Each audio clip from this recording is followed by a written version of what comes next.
black thing go from left to right, and I thought, I'm going to die out here. No one's ever going to know. I couldn't believe what my eyeballs were showing me. I'll never forget how evil the eyes were. It was horrible. I mean, I've never seen nothing that evil. It ran towards me at a rate that I can't even explain.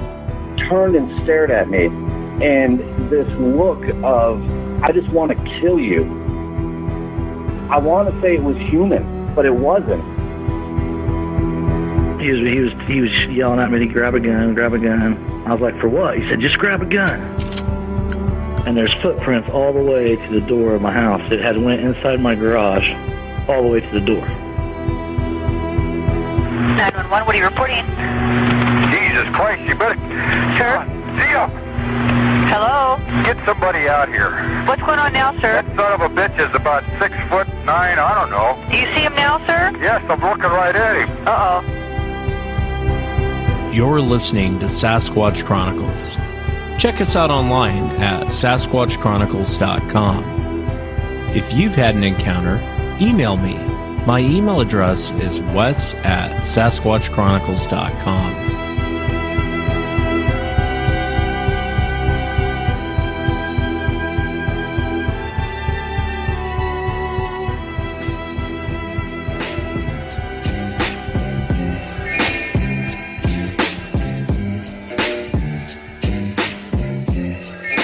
Welcome to the show, everyone. Thanks for being here tonight. Got a great show planned for you tonight. Going to be speaking to Jamie, and she was married to a police officer, and they had this creature on their property, and I really thought it was a fascinating account. I'm really glad that Jamie came forward to talk about this encounter. If you've had an encounter and you'd like to be on the show, shoot me an email. My email address is wes@SasquatchChronicles.com. And then I'll also be speaking to Greg. My younger brother's name is Greg. Good, strong name. He had an encounter too as well, so he'll be coming on to talk about that. How's everyone's week going? Thank you so much for being here. I'm kind of up and down with my rib. I know I complain about it a lot. You guys are about the only ones that'll listen to me complain about it, but you're never comfortable. It hurts to sit, hurts to lay down, hurts to talk, hurts to breathe, hurts to laugh. Everything about it sucks. But I'm getting better and better every day, and I'm hoping here in the next couple of weeks I'll get better. But I really appreciate you guys being here tonight. Let's jump into it tonight. I want to welcome Jamie to the show. Jamie, thanks for coming on. Thank you. And if you would, kind of start from the beginning. I was real interested in this property you guys owned. If you would kind of tell us, not the exact location, but the state, and then just kind of walk us into what happened, Jamie, if you would. I'm originally from Rochester, New York, and I moved down to New Haven, West Virginia. And the property my husband and I were on, was his family property. And it is right on the outside of New Haven, just as you're leaving the town. On three sides of it is a ravine. It's about a 40-degree slope to go down to the bottom of this ravine that has water that goes around it. And this stream goes throughout the whole town. So on three sides, I've got a slope that goes down, and it meets the stream that goes throughout the rest of the town. And basically, I'm totally surrounded by woods.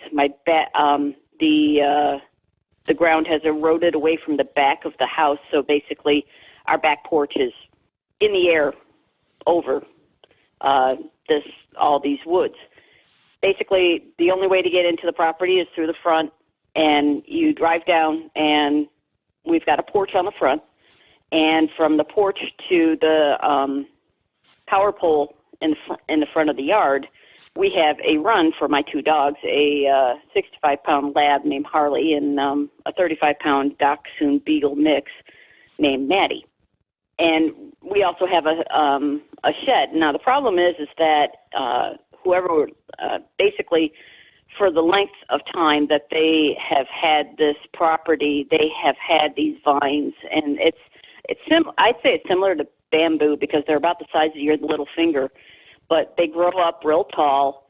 you know, and the only way you can hack them out is basically you got to hack them out with a machete and then go after the roots and then hope that you knock it back enough. Well, it had overgrown the shed that was there. And the shed is about 12 feet tall. It's one of those, you know, little miniature barn kind of sheds. And so that's basically what my yard looked like. I mean, we had no way to get into the back door, but we had on three sides. We were basically engulfed by forest. Okay. Yeah, no, and that does a great job describing the property. That does a great job. Basically, what happened is that in November of 2004, my husband is a firefighter, police officer, and I'm an EMT for the local town. And we had an ice storm. And so him and I had spent the whole day going around trying to check on all of our neighbors that had no power. I mean, we had power, but they didn't, and we wanted to check on the ones that we knew had oxygen and take them down to the firehouse. But we had been gone the whole day, and so we came home to get a couple hours sleep before we continued to do our jobs, and I let my dogs out. And, you know, so it was about 10 o'clock at night. It's November, ice storm, so, you know, we didn't have enough snow to cover the ground. You could still see the grass, but it was very crunchy, you know, because there was ice over it. So, you know, anytime you walked, crunch, crunch, crunch. So I put the dogs out about 10 o'clock and went back inside. About 10:30, I started hearing a very high-pitched bark, yipe, followed by growling. And I'm like, okay, these guys that, you know, these dogs don't do that. I mean, they usually bark just a little bit and then I come and let them in. So I went out and I found them on their leads, stretched as far as away from the shed that they could, you know, without strangling themselves. Their hair, both of them had their hair all up, both of them showing their fangs. Now or showing their growling, showing their fangs. These dogs are, you know, never have ever growled at anything like this, but they're growling, their teeth, they're baring their teeth, their hair is all up, all the way down their backs, but their tails are tucked between their legs. And I'm like, okay, that doesn't work, dog. That kind of negates what you're trying to do. Yeah. So I yelled at them. I said, well, you know, what's wrong? And they're still staring at the shed. So I glance over. I don't see anything. But these dogs are, you know, my lab has a bad hip, and so getting her up the stairs is a chore. Usually you have to lift her up the stairs. And Maddie, the little dachshund, she was my escape artist, you know, when I had to hold on to her to make sure that she didn't escape on me, or else I'd be searching for her for 2 hours. But when they saw me, they immediately ran up the steps and basically strained their leads as far as they could go to get into the house. They were digging at the door, and I'm like, so I let go of, you know, I undid Harley first because she's not going to go anywhere, and I hooked that lead back up. I went back and got Maddie, and they just started digging like crazy to get into the house. So I let them in the house, no big deal. Went and hooked up the other lead, and I saw movement out of the corner of my eye at the shed. So I walked over to the porch and put my hands on and I leaned. I've got, basically I had a porch light behind me, and it was, you know, illuminating that area. And I saw a dark shadow. The shed is about 12 feet tall. The dark shadow was about 8, and it was peeking or moving, swaying back and forth behind the, you know, all the vines of this bamboo stuff, whatever.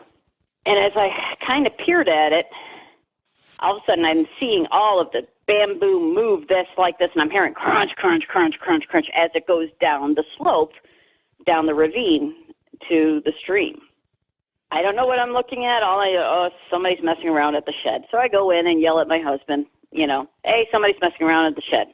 Him being the police officer, he gets out his radio, he gets out his extra clip, he gets his gun, he gets his flashlight, and he goes out and stands there, and police ready, where you've got the flashlight on top of your gun, and he's looking around.